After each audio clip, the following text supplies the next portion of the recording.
heartbeat and marbled heart cookies for Valentine's Day. Let's see what's cooking. Let's get the facts.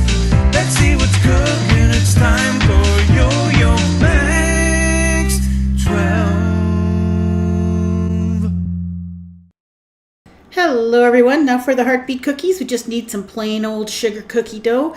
Now you can use a package mix or you can make your own. I'll put a link in the description box to a video where I make a basic sugar cookie dough that I think will be perfect for these. And then roll it out and cut out some little hearts. Now if you try to remove these from the parchment and put them on a cookie sheet, it's going to be really hard. They're going to tear. They are going to deform because of how soft the dough is. So what I do is I slip it onto a cookie sheet. I put this whole thing in the freezer or the refrigerator until the dough is firm, and then it's super easy to get those little hearts off of that afterwards. Actually, it's winter where I am, so I just put them outside on the front porch because it was really cold out. And there they are. You can see how easy they are to peel off and to place onto a cookie sheet. And then you bake them and then allow them to cool completely. Now it's just a simple matter of drawing on the little EKG kind of heartbeat shape.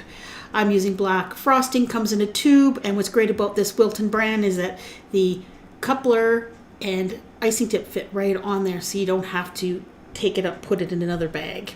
And then just draw out the little EKG blip for a heartbeat. And let it go flatline a little bit at the end there, and then we're going to decorate it further with a little red heart candy. I'm using these little kind of shiny red heart candies. They're kind of like a sweet tart, but you could also use red hots for that, would be good. And you can give them to your Valentine in a little gift box or in a gift bag. And in this case, for the little gift tag, I suggest you write, "Valentine, you make my heart skip a beat," which I think is really cute. Now for the marbled heart cookies, start off once again with some sugar cookie dough. You're going to divide it into the number of colors you want to use.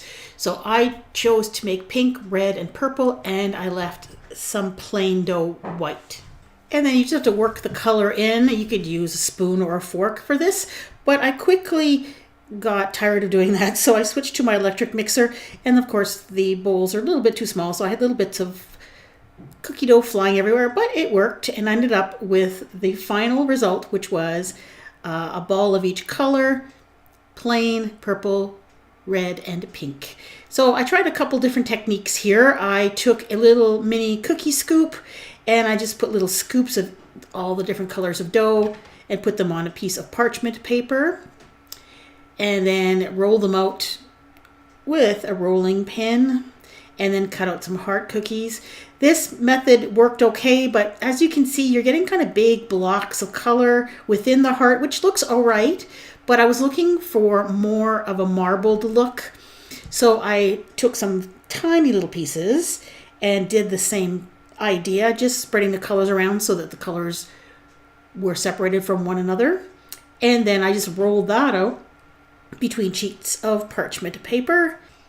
I was happier with this one because it looked more marbled and you're able to get more colors for each heart.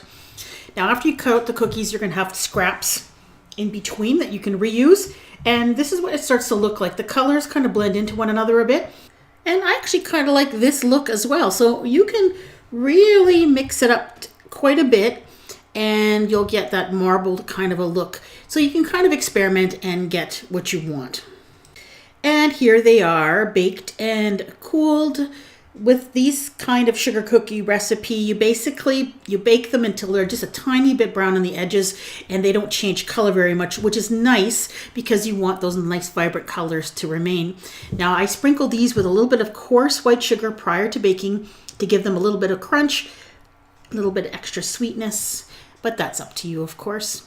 And you can give these to somebody by putting them into a little treat box.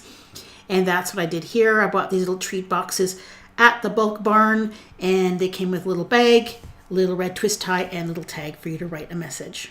Are you looking for more Valentine's Day ideas? Check out my Valentine's Day playlist where I have recipes like this one. This is strawberries and cream Valentine's popcorn. Absolutely delicious. Link on your screen and in the description box. Thanks for watching. Goodbye, everybody.